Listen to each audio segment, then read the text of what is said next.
বাংলাদেশের ইতিহাসে আজকের দিনটি লেখা থাকবে স্বর্ণাক্ষরে। দেশের সংসদে এমন একতা হয়তো আর আগে কখনো দেখা যায়নি।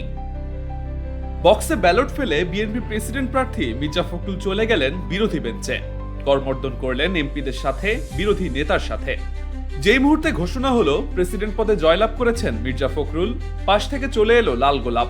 সেই গোলাপ প্রধানমন্ত্রী তুলে দিলেন মির্জা ফখরুল ইসলাম আলমগীরের হাতে।